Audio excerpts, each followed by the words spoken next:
Hello, dear listeners. I have some bad news, and it's that we recorded this intro days ago in a church, and because it was recorded in a church and I am who I am, it was promptly lost, and I can't find the audio footage for this. So the following has been taken from a video that we will post on social media to explain our absence from the podcast. So, cursed from the beginning. How great. Listen and enjoy and forgive us. Hi. Hi. How are you? We're back. We're in church. We are in church. I am not. Haven't burst into flames. I was going to say nor me. So that's good. We were going to record in the sanctuary of the church. We're just really pushing it. Yeah, and I thought, not sure that's a good idea for... God made me this way. Yes. And we tend to swear a lot. Yeah, we fucking do. Yes, we fucking do.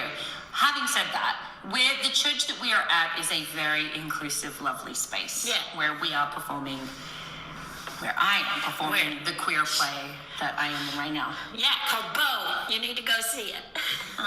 Yes. If you're in New York City, come see it. Playing until January 4th. She is amazing, and she sings her head off and her heart out and all of it. Oh, that's very kind. It's really great. Yeah, so It's been a moment. Yeah. A couple months. I went to San Diego to do Huzzah, the musical, at the Old Globe. And that was fun and hot. Yeah. And I was doing both musical, which when we recorded Which you this should go see. episode, which, when we recorded this episode, I think we'd just announced, or I hadn't started rehearsals yet. So we recorded this episode back in April. Really? Yeah. I was like May. No, it was April because I hadn't started rehearsals yet. Wowee. It was April because I also looked back at, I think there was pictures I was looking up with things looked up when you sent me the email with the lyrics. Because I was also at fault because Allison sent me 2 fabulous recordings that I just had to do little things over the top of, and I could not get my shit together. No, you had like a whole show to do. And then I had a whole show to do. Yes. So it was a joint effort. Yeah. But we thought we'd also come together, to promote our gig this Monday night. Who knows when We this have a episode will go up. gig in New York City. It's Yeah. gonna be great. And also to just touch base with you all and say we're going to start doing things a little differently from now on.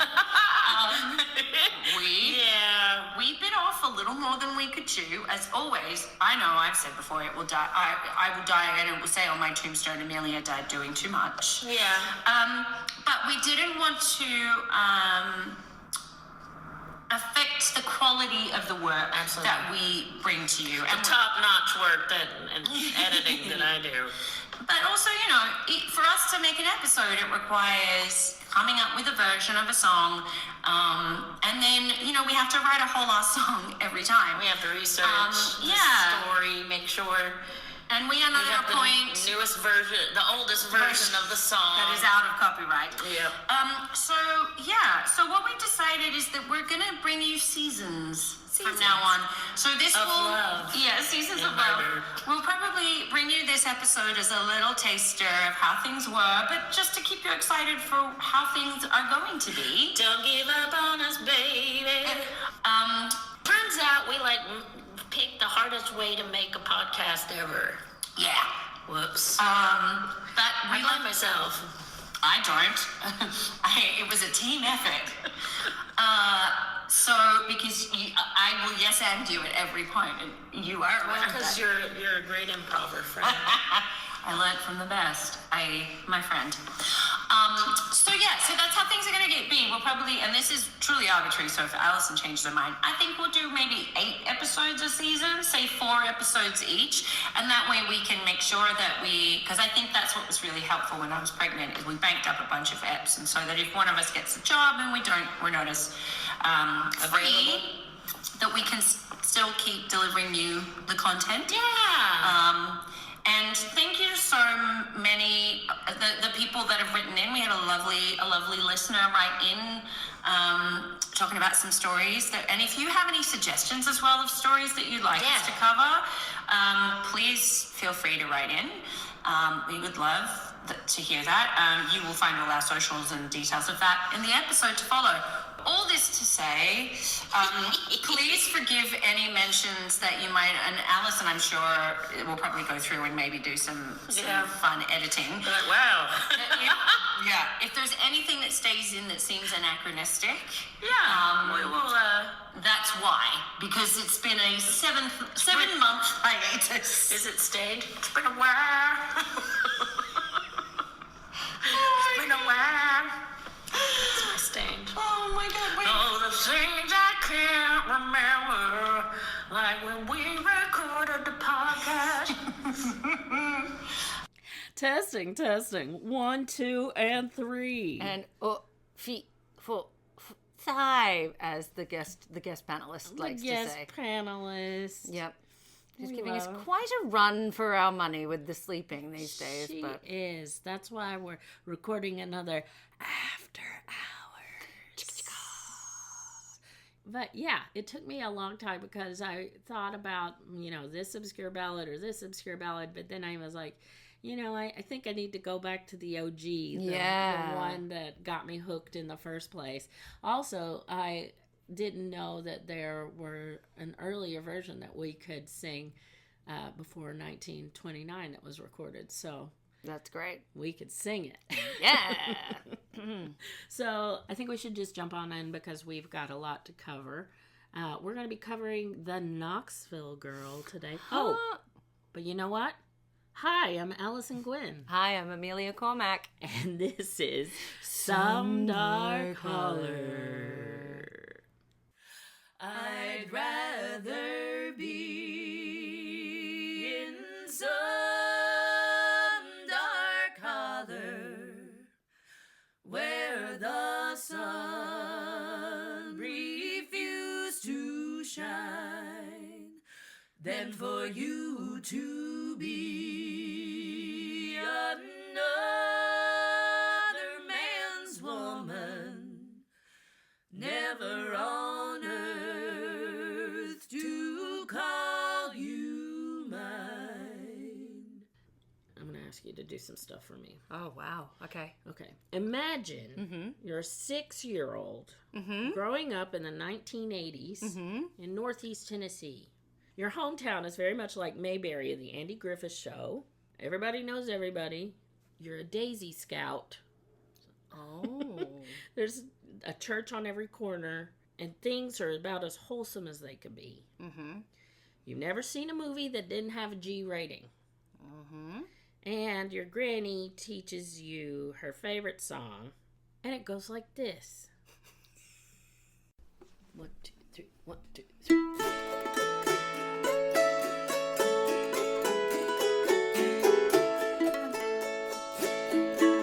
I met a little girl from Knoxville, a town you all know well. And every Sunday evening up in her home I dwell. We went to take an evening walk about a mile from town. I picked a stick up off the ground, I knocked that fair girl down.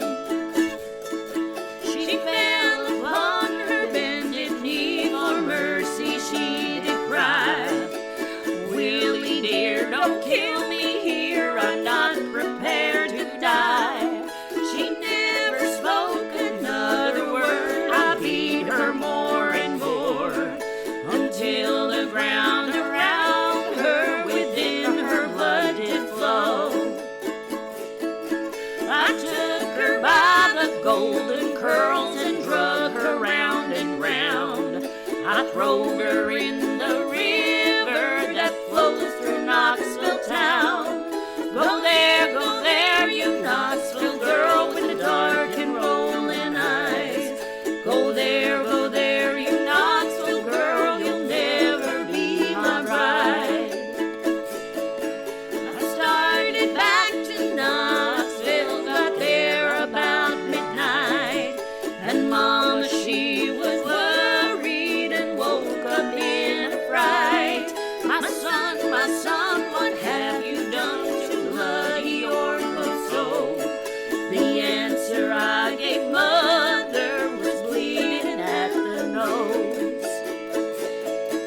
I called for me a candle to light myself to bed. I called for me a handkerchief to bind my aching head. Rolled and tumbled the whole night long as troubles was for me. Flames of hell around my bed and in my eyes could see. They carried me through the Knoxville jail. They locked me in a cell. My friends all tried to get me out, but none could pay my bail. Her sister swore my life away. I'm here until I die. She said I was the same young man who called her sister out. That didn't rhyme. No, it did not. Wow. Yeah. Just bloodshed.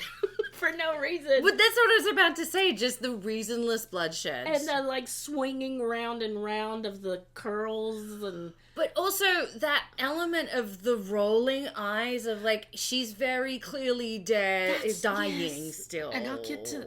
Oh, that's going to be an important thing later, for me anyway. Just the imagery of it. And Yeah. him saying, go down, like sink to the bottom, sink. Ugh. It freaked me out. And how at the same time he was like, I loved her. What? It's the disconnect. Yes. That's what's so interesting as well of this style of Hollerin. Yes. Where there's no inflection of emotion. There's no... It's not acted. No. And it's cheerful. Yeah. And there's an oompa beat to behind it. Well, a little, Yeah. pa. It almost sounds like a drinking That's how song. it goes. Yes. Speaking. But yeah, no, you're absolutely But country, right. yeah. And we've talked about this before, about the contradiction of these awful events. Mm-hmm. It feels like a kind of smoothing over. Yes. By doing it in this this kind of monotonal way. Yeah. Immediately, when Granny was singing it, I love the upbeat tempo. And my granny sang it in a way that made you think it was going to be hilarious. Oh. Think like Roger Miller, oodalali, golly, what a day. Thank you, because I was like, who is that? Yeah, that guy. But then the hero sings this. The hero of the song bludgeons his girlfriend to death with a stick. All my innocence in that one moment is gone. Wow. Leaving a little 6-year-old with many questions and a thirst for knowledge of why such a song exists. Can I tell you, this is very much a detour, but at the same age, my mother was playing me Amadeus. And for those of you who may not know it, or it's been a long time, the opening scene is basically Salieri being found having tried to cut his own throat. Oh, my word. And her explanation for that was, well, that's what he was playing with knives. Oh, my word. The 80s were a feral time. Yep. He was playing with knives. Because how are you going to explain suicide to a 6-year-old? Oh, my word. And I honestly believed her. Yeah. So we both had an entree into the world of... What is this? Shocked and excited and not understanding the disconnect between such a happy-sounding song and such horrible lyrics, I had Granny sing it to me over and over. Like a ghost story around a campfire, I was terrified and fascinated and loved the exciting feeling of being scared. But little did my granny know she would start a lifelong fascination with murder ballads. And it all started with the song we're talking about today, the Knoxville Girl. Now, the Louvin Brothers version is the one that Granny introduced me to. It's the one that she learned, and that was recorded in 1941. So we can't sing the exact version that Granny taught me, but we sang the 1927 version, which isn't that different. So, little did I know when I wanted to do an episode about my favorite murder ballad, sounds weird that I say my favorite murder ballad, that I found out that this murder ballad alone could have its own podcast. Wow. The different versions. Oh, this Knoxville Girl wasn't from Knoxville originally at all. She got around. Wow. There have been Lexington Girls, Wexford Girls, Waxweed Girls, Oxford Girls. This song has been handed around all over the place, and it started in jolly old England. Oh. With a miller. Oh. Mm-hmm. Now, Amelia, do you remember the song "The Wind and Rain" that we sing? We Do I? Gilliam Welch version. It's one of my favorites. We sung it often, yes. And its origin is an Irish ballad called "The Twa Sisters." But there's, excuse me? Yeah, the Twa Sisters. I don't know. But there's also a miller in that one too. And it made me think that some of the origins of the two sisters and Knoxville Girl came from the same murder. So let's go back to the originals. Note, I say originals because there were two songs that came from the same murder. Wow. So here we go. Doodle-doo, doodle-doo, doodle-doo, doodle-doo. Yep. Now, okay, my sources from this episode come from good old Paul Slade, planetslade.com, and Bless his him. book, Unafraid to Die, mainly, and that one mainly, and some periodicals online that I will list in the show notes. But, so be sure to have a look at those. So, the original murder appears to have been a poor lady by the name of Ann Nichols in 1683. Wow. Yeah. We know this because our dear old friend Samuel Pepys. Oh, yes. Not Pepys, as No. you would want to say. but Yes. Pepys. Samuel Pepys. He's a good peep. I'm sorry. Collected songs and found a diary entry by a guy named Philip Henry, a clergyman living near Shrewsbury, England. And on February the 20th, 1683, he writes, now this is in Old English, so hold on. Mm-hmm. I heard of a Merthyr Yep. in Salop on Sab. A woman fathering a conception of a miller, was killed by him in a field. Her body lay there many days by reason of ye coroner's absence. Oh.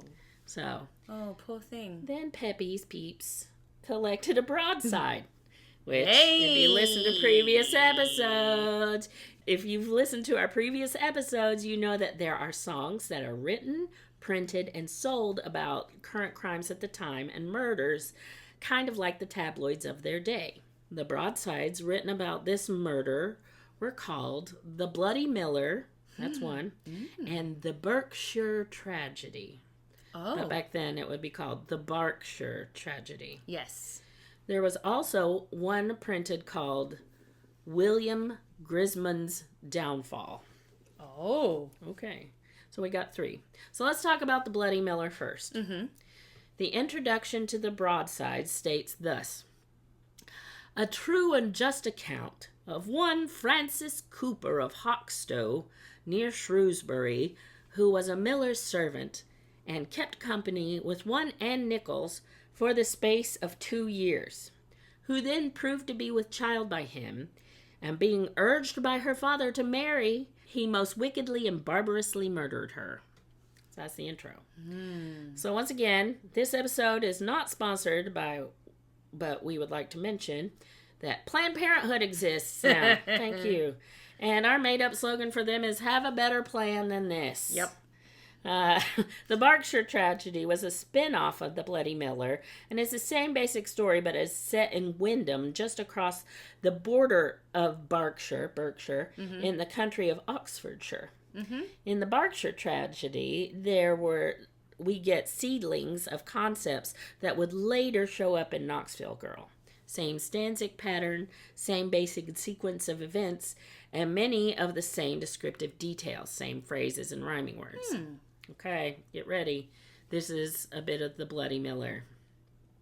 And it was sung to a song that I can't find. So if you guys can find it, It was sung to a song called Alack, for my love I die. Oh. And this is according to the English Broadside Ballad Archive. Let all pretending lovers take warning now by me, lest they, as I, procure their woe, and work their misery. For I myself have overthrown, as you shall plainly see, I, for my transgression, must die. And this is going to be a repeating stanza. I, for my transgression, must die. So it's a gallows ballad. Yeah. I was a likely country youth, and might have lived well, but yet in sin and wickedness most young men did excel. Great. But mind what for my cruel deeds to me at last befell. I for my transgression must die. I was a miller by my trade, it plainly doth appear, pretending love unto a maid, whose father I lived near. But she for my acquaintance, poor soul, did pay full dear. I for my transgression must die. She was a fair and comely maid, though modest, grave, and wise, and 'twas supposed all wickedness did utterly despise. But my dissembling, flattering tongue did her poor heart surprise. I, for my transgression, must die. Though I was young and likely to, I wanton was and wild, and by my amorous carriage she most strangely was beguiled. She did believe my flattering tongue, till I got her with child. I, for my transgression, must die. At last she to her father told that she had done amiss, who seemed much astonished, I bet, and wondered much at this. But I, false wretch, and Judas-like, betrayed her with a kiss. Sing it with me now. I, for my transgression, must die. Her father sent her to the mill to ask him her to marry, which he then seemed to refuse, and told her she must tarry. But by my strange and treacherous tricks I strangely did miscarry. I, for my transgression, must die. There was another maid beside, whom I kept company, which made me far more impudent in my immodesty.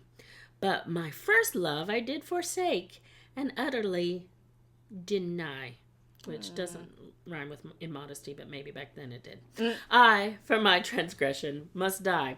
She told me I must marry her, or for the child provide. 5 pounds I offered, which by her was utterly denied. She, in the full conclusion, by me was mortified. I, for my transgression, must die. One Sunday, on an evening tide, for her poor soul I sent, who came to me immediately, not dreaming what I meant, and so into a secret place we sinful sinners went. I, for my transgression, must die. There kissing, and I embracing her, my treachery appeared. I, like a cruel, bloody wretch, whose she so little feared, did nurture her in such a sort, the like was never heard. I, for my transgression, must die. Okay, ready? From ear to ear I slit her mouth, and stabs her in the head. Till she, poor soul, did breathless lie before her butcher bled, for which most cruel, horrid fact I now am punished, and for my transgression I must die. My bloody fact I still denied, disowned it till the last, when I saw for this my fact just judgment on me passed. The blood in court ran from my nose, yea, ran exceedingly fast, and for my transgression I must die. So like a wretch my days I end upon the gallows tree, and I do hope my punishment will such a warning be, that none may ever after this commit such villainy. And for my transgression I die. Wow. I mean, that is literally, that has all the hallmarks. It's the woe, Take learn, heed. take heed ye, and wow. It's a gallows ballad. Yeah, the Bloody Miller. Yeah.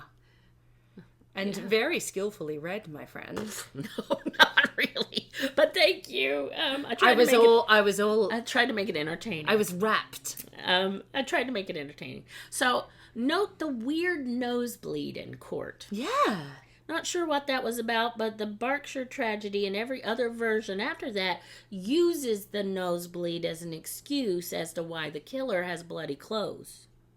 Oh, yeah. So, there is evidence in other works of literature, however, one being the Duchess of Malfi, where a nosebleed is a bad luck omen. Oh. So maybe that's what's happening in the Bloody Miller. Oh. His nosebleed is meaning things aren't going to go well for him. Interesting. I'd never heard that before. Yeah. I remember from the Duchess of Malfi for my audition for drama school. So I did it too. For grad school. Yeah. Yep.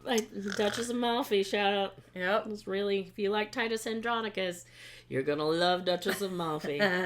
Yep. Really bloody.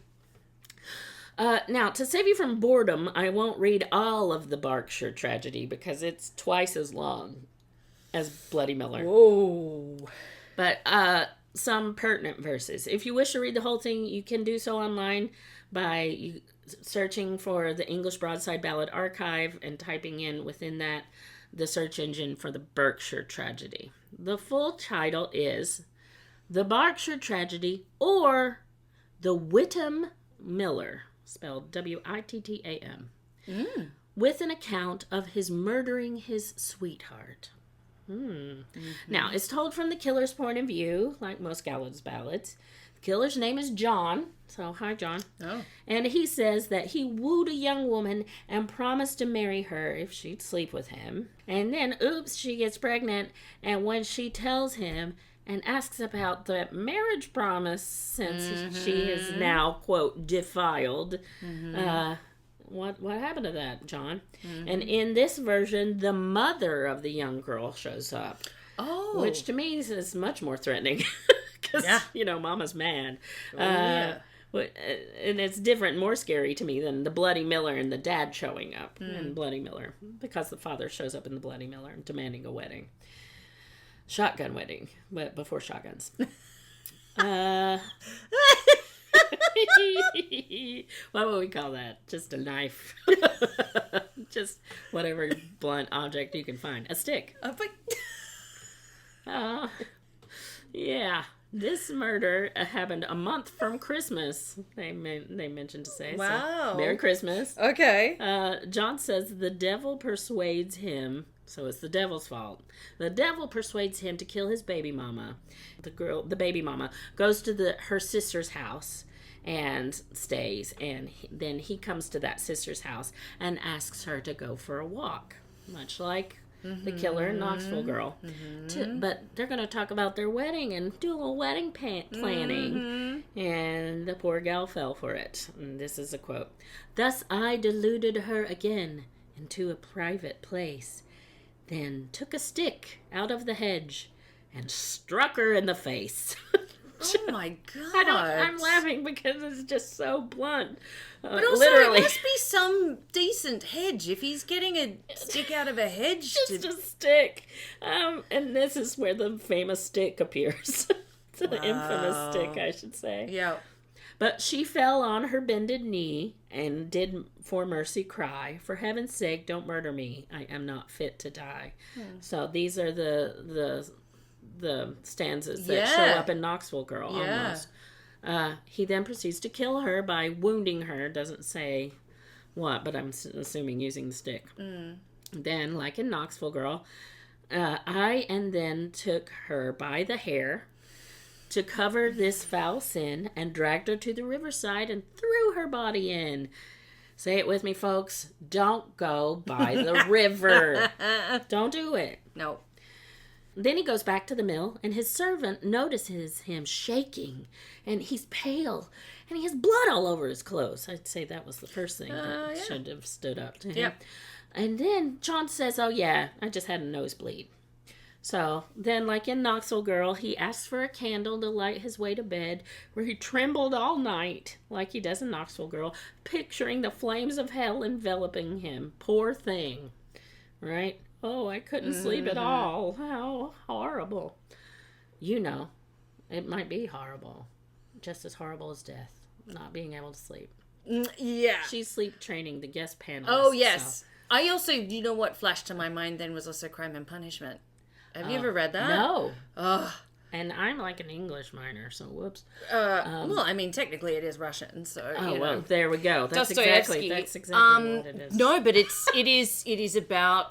is about someone who commits murder and then is tortured by their own mind. It's amazing. I love that. That's amazing. Yeah. So good. That's what I was picturing. Yeah.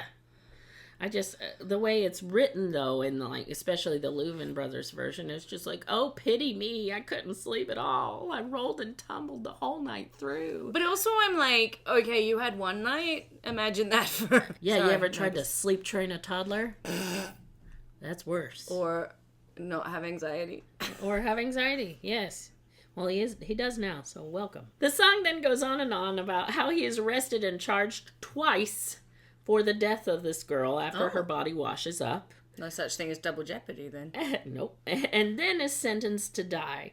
He begs for Christ's mercy and warns others not to do as he did. As if we would. So the Berkshire Tragedy has many of the same rhymes and plot devices as I mentioned before. It's the Knoxville Girl, and becomes the basic template for most of the songs that followed. Mm-hmm. Now, more English versions showed up after this. The Cruel Miller, aside from the Bloody Miller. Hanged Shall I Be. Oh. And one called Eekfield Town. Eekfield. I don't know. Okay. Eekfield? Eekfield? No, I think you were right. Eekfield. Wait, you said Ekefield? Like a field. Yeah, Eekfield. That's Eekfield. If there are any Eekfield, why can't It's I hard say to it? say. Eekfield. Eekfield residents that Let listen. us know how to say your name or your town. Maybe it's something weird like Ekefield. Eekfield. Who knows? Anyway. This telling and retelling of the same basic plot with little tweaks here and there was very common for broadside balladeers of the time. In Ireland, it turned into the Wexford Girl, and the worried servant turns into the killer's mother, probably because of the socioeconomic situation, and remained the mother when moving to America. In Scotland, a version called The Butcher Boy, which seems very apt for Scotland. Yeah, truly. We're changing the Miller to The Butcher Boy, and it was sung by Anne Schreier and Sam Davidson, and was collected by a guy named Gavin Grieg. Sounds very Scottish. The different versions go on, and if we delved into the various renditions, we would have a podcast just dedicated to this story's lineage alone. Some variant titles are The Miller's Apprentice, Prentice Boy, Fairy Hinksy. Wait, you say fairy or very? Fairy, as in ferry cross the Mersey. Oh. Fairy Hinksy Town. Oh, Johnny, dearest Johnny. Dublin City. Wexford Town. The town of Lindsborough. Wait, just Dublin City? Just Dublin City. Is that... No, Cockles and Mussels I'm thinking of. That's Molly Malone. Yeah. I don't know. Maybe Molly did it. Right. No. The town of Lindsborough. Oxfordshire Lass. Or Oxfordshire Lass. My Confession. My eyes went crossed. My Confession, The Tragedy, Johnny McDowell, The Expert Girl, The Waxweed Girl, and my personal second favorite, Never Let the Devil Get the Upper Hand of You. And there's an amazing version by the Carter family that exists on YouTube. There are more versions. Oh, I just started. God. Yeah, like I said, I just started to go cross-eyed trying to read them out. But it's out there. If you want to know more, a simple Google search can get you started.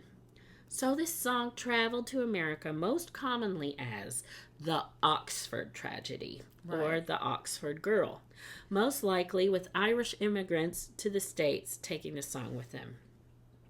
Then we have one of the first American versions of the Oxford Girl taking place in Oxford, Mississippi. Okay. So, the very first American version, however, was called The Lexington Miller. Okay. Lexington as in Kentucky. Yep, got it. It showed up as a 19th century broadsheet in Boston, Massachusetts. And it describes a miller in Lexington, Kentucky who promises to marry a local girl. She'll do it with him, and then, just like the previous stories, she finds a watery grave. This version has a lot of similarities to the Berkshire Tragedy, those being 1, devil temptation, 2, the victim's sisters accusing the miller, 3, the killer's final execution. The difference, though, is in the meter. It's not the same meter as the Berkshire Tragedy or Knoxville Girl. Are you bored yet? No, not at all. Are you kidding? I'm geeking out a little bit. I'm like, this has nothing to do with this, and the meter's different, blah, blah, blah. No, but that's the thing that is fascinating that we keep finding is this need to know about true crime is as old as human beings. Like, yeah.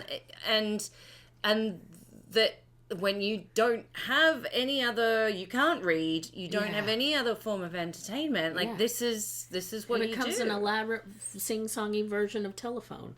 Exactly. Yeah. And then in the early 1800s, Missouri got its own Bloody Miller.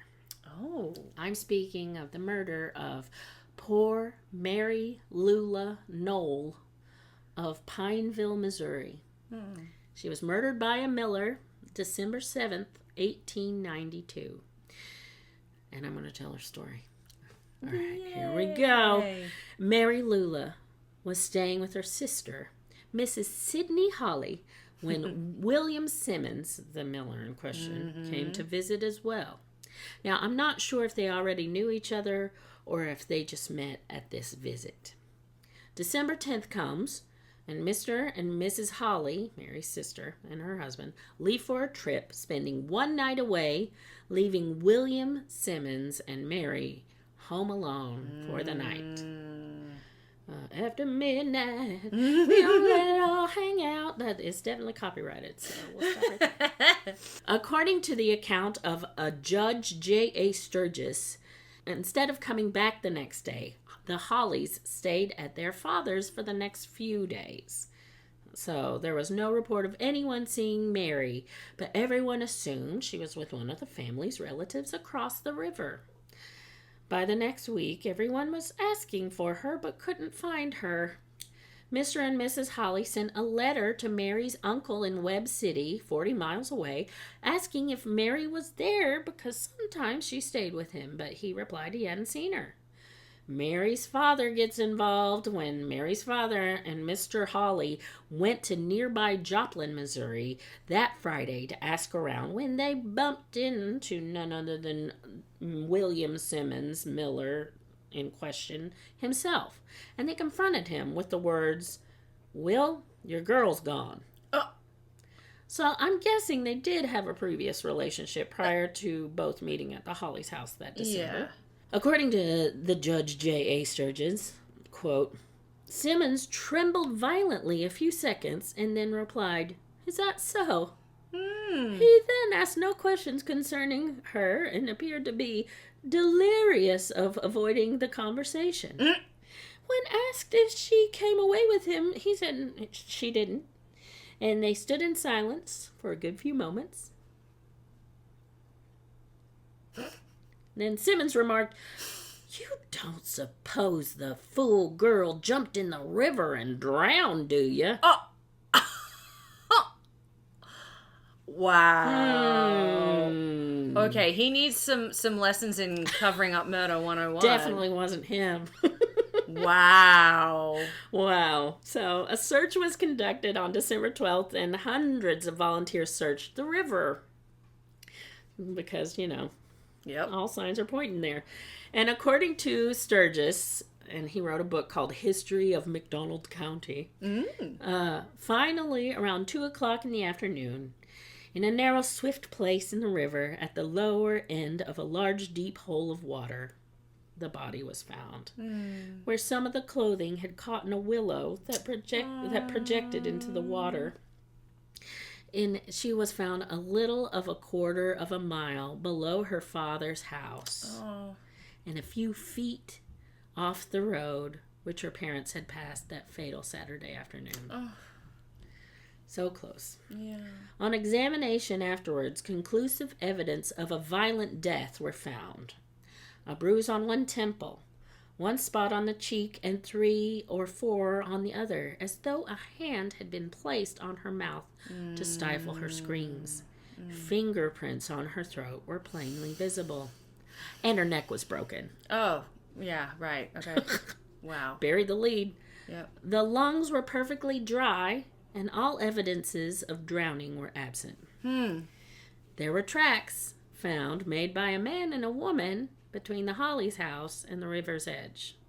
Sturgis quotes, "It's as if Simmons arrived with a copy of the Berkshire Tragedy on him and tried to reenact it." End quote. Wow.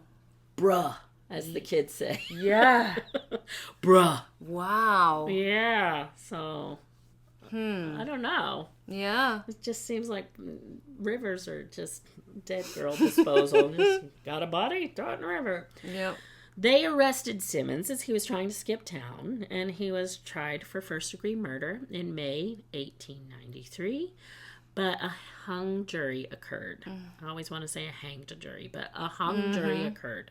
By November, so the hung jury happened in May, but by November, the prosecutor, no doubt hoping to get some sort of guilty verdict, said a second-degree murder plea could be accepted if the killing was done without deliberate forethought and intent.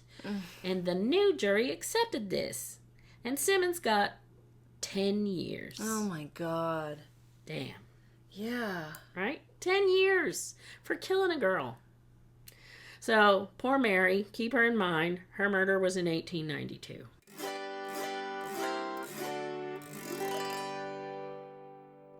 In 1917, we're moving on from Mary, song collector Cecil Sharp visits Kentucky and convinces 2 women with the last names of Wilson and Townsley to sing a version of what they called the Oxford Tragedy, which seems to be a link between the British and American versions. Weirdly, though, even though the women said the title of the song was the Oxford Tragedy, they still set this version in Knoxville. A sample of the lyrics are, "I fell in love with a Knoxville girl. Her name was Flora Dean." Oh. I was like, Flora Dean? I was going to say. My granny's name is Daisy Dean. So, I don't know why it's the Oxford Tragedy if it happened in Knoxville. Yeah. I would just name that song Flora Dean. Anyway. Okay, so that happened in 1917. 1927, 10 years later, folklorist Vance Randolph collected a version of the ballad from Mrs. Lee Stevens in Missouri. This song is called The Knoll Girl. Oh. Mary Lula Yep. Knoll. And the beginning of it sounds like this. "'Twas in the city of Pineville, I owned a floury mill. 'Twas in the city of Pineville, I used to live and dwell." The rest of the ballad tells the story of Mary's death, also coincidentally matching the Knoxville Girl ballad. False marriage promise, long walk by the river, the sudden attack, pleading for mercy, the light the candle on his way to bed, the nosebleed to cover up the bloody clothes. It's all in there.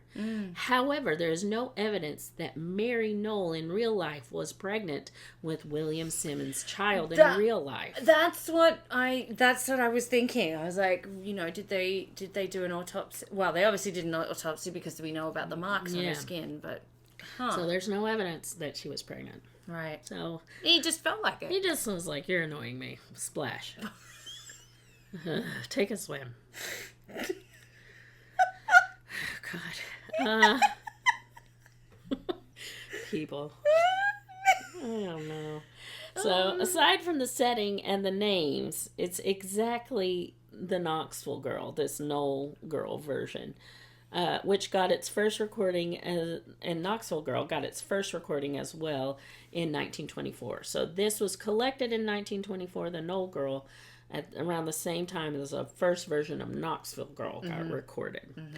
And it was recorded by two people by the name of Riley Puckett and Gid Tanner. I've heard those names before. I don't know if it was a real one. Yeah. No, I definitely have. I also found one on YouTube called Knoxville Gal by Lester McFarland and Robert A. Gardner, recorded in 1926. So we have a 24 version, a 26 version. But the most popular before the Louvin Brothers version was in 1927 by Arthur Tanner. The same year as the Knoll Girl was collected, Paul Slade, the author of one of our sources, Unprepared to Die and Planet Slade, suggests that the recorded versions of Knoxville Girl got the killer's name, Willie, from none other than William Simmons, the murderer of Mary Knoll. Huh. So that's Mary's legacy. I don't know if it's, a tribute, but at least she's remembered in some weird way. Yeah. So let's talk about the Arthur Tanner version of Knoxville Girl.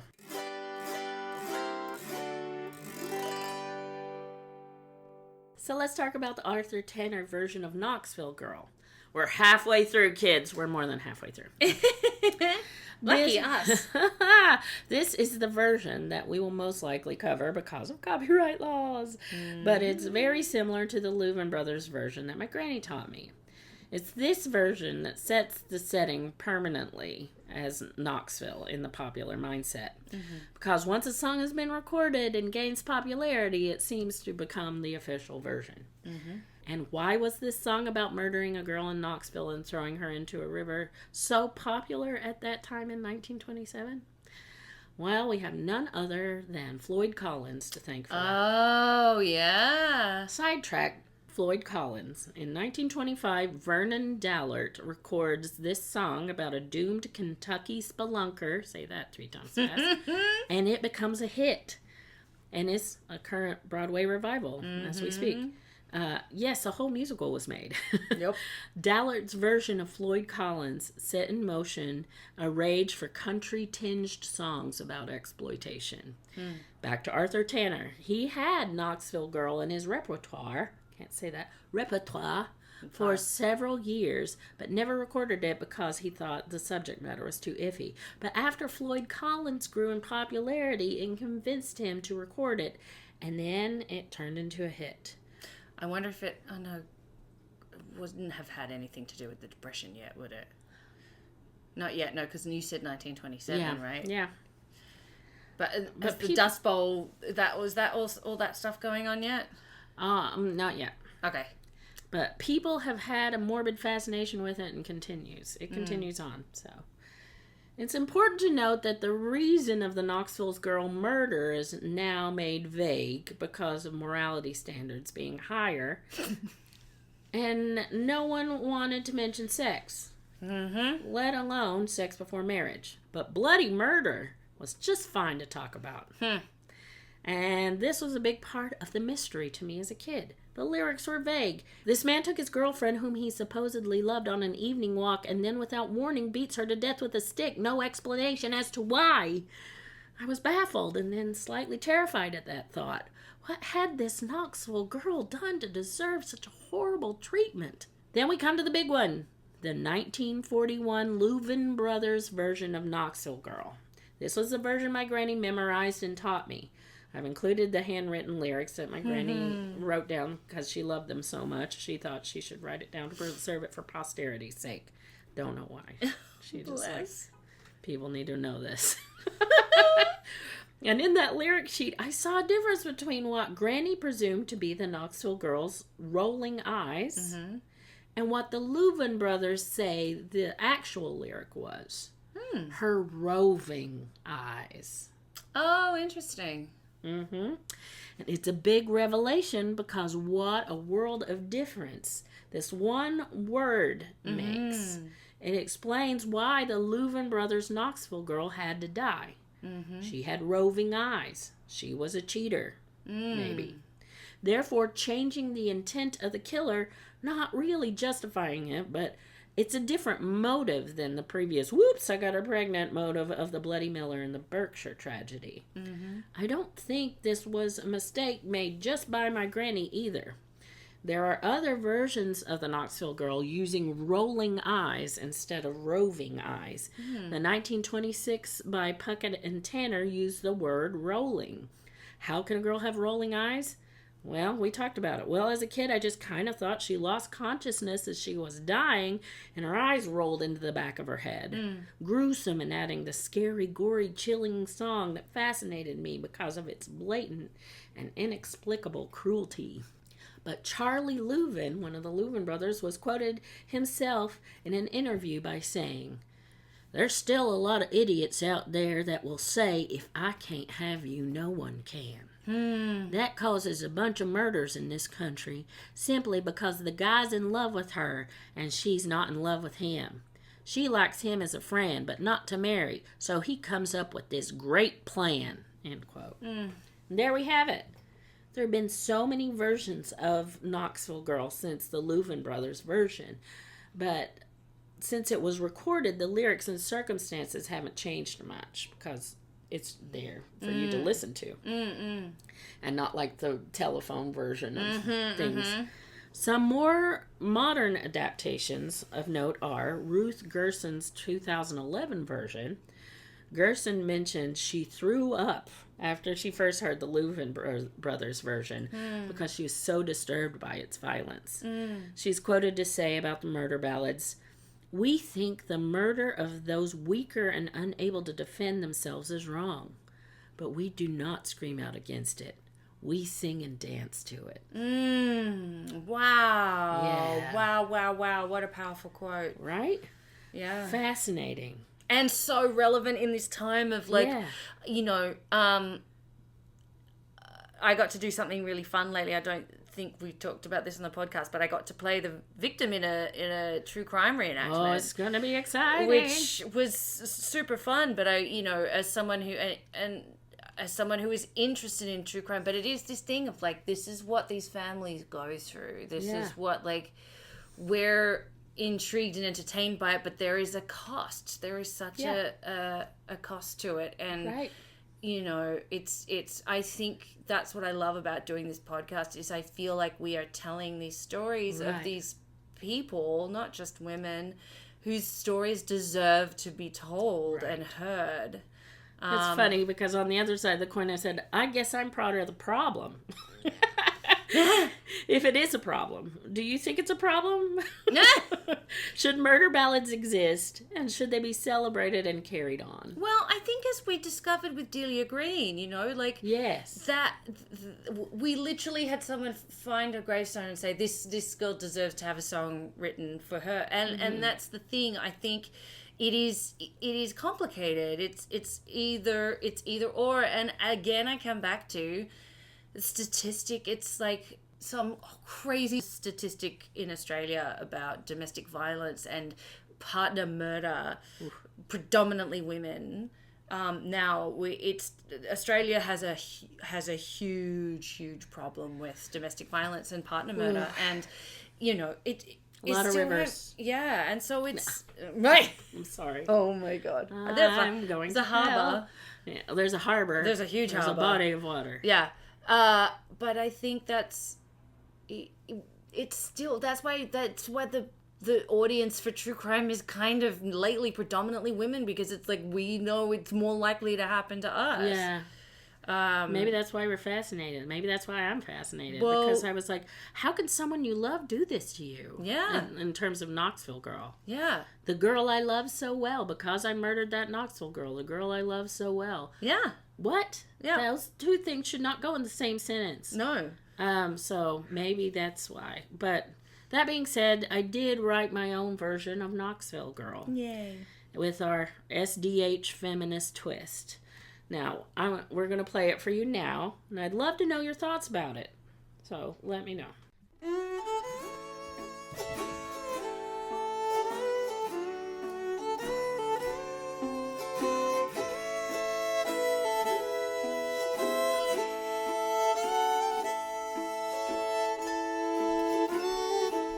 I ain't never met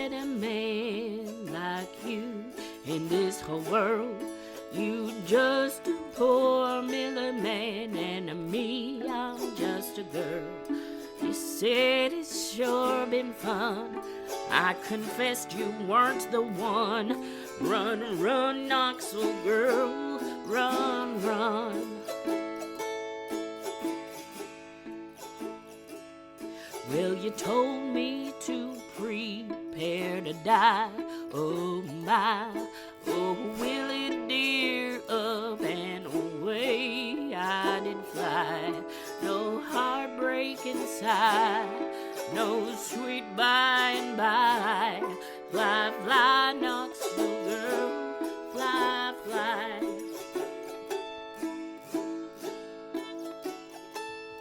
When I told you I had other plans than for you to win, I saw the daggers blazing in your eyes meant for my head.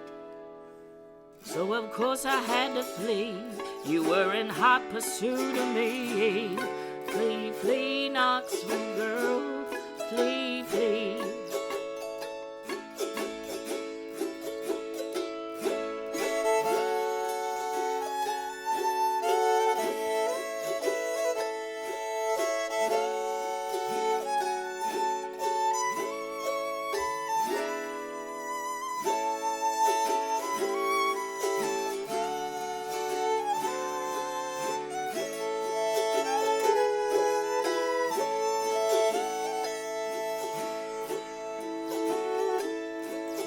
Fast upon my trail, yeah, you weren't far behind. With a bloody red rage and a killing on your mind. Cucumbers I did smell, a scent that would send you to hell. A cotton mouth was surely close by.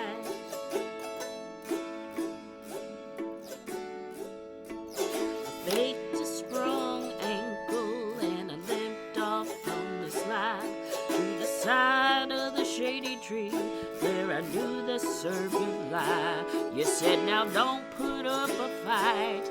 Then that copperhead did bite. It's done, Knoxville girl, it's done. Well, he flung that blessed snake in the air, round and round, but it only let go when he hit the ground. I dug a hole for him to go straight to hell, far down below. Bye-bye, Knoxville boy, bye-bye. Bye-bye now. Please forget to write. Hello, editing Allison coming in here. So, you ever get your snakes mixed up? If you ever lived in Appalachia, you might. And that's what I did in this song. I meant to say copperhead the whole time, not cottonmouth. Copperheads are what smell like cucumbers. So, my bad. And I thought, instead of recording the whole song again, I'd just come in and tell you this little I knew I fucked up note. So, yeah, I fucked up. I'm so sorry.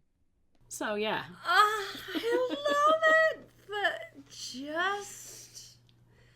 She was just opportunistic. She didn't, find a stick. She found a copperhead. She did. It's just, I've just finished reading the Fairy Smut books, otherwise known as A Court of Thorns and Roses, and the last one, A Court of Silver Flames, is so extraordinary because basically you're watching someone go through PTSD and come out the other side, but come out the other side, the baddest ass warrior. And just with some of the best lines of fuck you right in the face. That's so cool. And just it's just it's the satisfying best. Of it. It's so satisfying, and that's what that last line does to me. It's so good. He doesn't deserve the river. He deserves no. dirt. Yeah. Absolutely not. Yeah, the Lady of Shalott is the river for the river, Yeah. Elegantly drifting down. He deserves dirt. Yeah. So yes. Oh so my gosh, friend, I just worked the Copperhead line into it because in another life I thought I would make musical about snake handling. And I have all these weird random facts about snakes that I know. Like if you smell cucumbers nearby and you're out in the woods, that means a copperhead is nearby and to be careful where you step. Or maybe that's just a Tennessee thing. That's that amazing. People know because you got to be careful when you're hiking. Because, rattlers will rattle, but you smell cucumbers and you better... That's amazing. I mean, we have 7 of the 11 most deadly snakes in the world are in Australia. Holy moly. I don't know that there's any warning for those. Yeah, they just are like, surprise! Bye. That was my so little good. revenge tale. God bless Paul Slade. What did we ever Thank you, do Paul before Slade. Paul Slade? I don't know. What so did anyone do good. before Paul Slade? Yeah. And he's from England. He He's not- is. Oh, I forgot. Big plot twist, okay? Okay. There's a little addendum by our friend Paul Slade. Uh-huh. He did his own research on the original murder of Anne Nichols in the 1600s that started the whole thing. Yeah. And he found out by the Westbury Parish Register that it has a transcript for the burial of Anne Nicholas and later a baptism of her son Ichabod, son of the murderer, the Bloody Miller, Francis Cooper. So the son survived and was born. Oh. Much Wow. not like the ballad says. No. But that means... So Anne wasn't killed while she was pregnant, but after she had given birth. Yeah, that's why I was like, did they... After she... No. Oh, wow. Yeah. So why did he do that? Didn't Well, he pay I child think- support? Well, Maybe. What did you call it? The bastardy bond? Yeah, I don't know, but this is I England. mean- I don't know if that exists in England, but maybe it did. But Paul Slade also has to mention that the name Ichabod means no glory. Oh. Poor Ichabod. Yeah. Ichabod Crane. Who is that? That's a That's the Headless Headless Horseman. That's Yeah. right. Ichabod, what a name. Kind of odd, but nice just the same. I love that.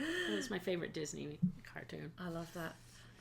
No, that was really fantastic. Really, really well done. And I've been trying so much to find murder ballads that we can sing from the UK that have tunes in it, and I just can't find ones that are based on true stories. That, like, there's that Henry Martin is one that Rhiannon Giddens sings about someone who goes to. I love Rhiannon. You introduced me to Rhiannon Giddens. If anyone gets to go to her Biscuits and Banjos festival coming up in North Carolina, save me a biscuit and mail it to me or something. I don't know. I don't know. It just seems like the two of my favorite things. Yeah. Okay.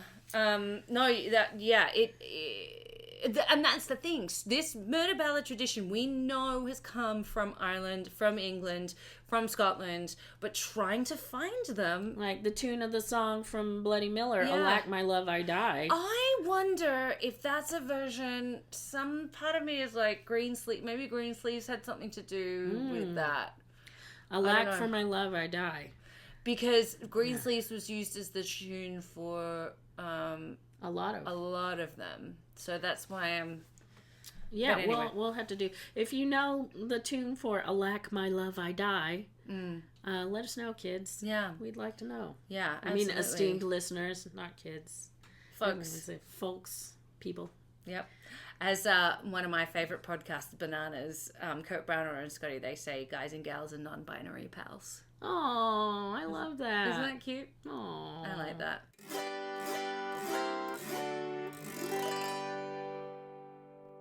That's the story of the Knoxville Girl and all the places she's been in between. So well done, and I loved the personal touch that you brought to it of like, you know, those moments with your granny, and I know how much she means to you still, and She has her own story that I like.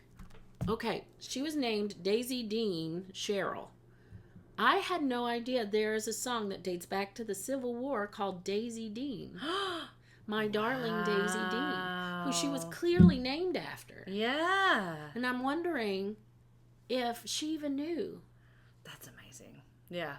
And it's just so sweet because I think the song is called, the lyrics go, none knew her but to love her, the dearest of my heart.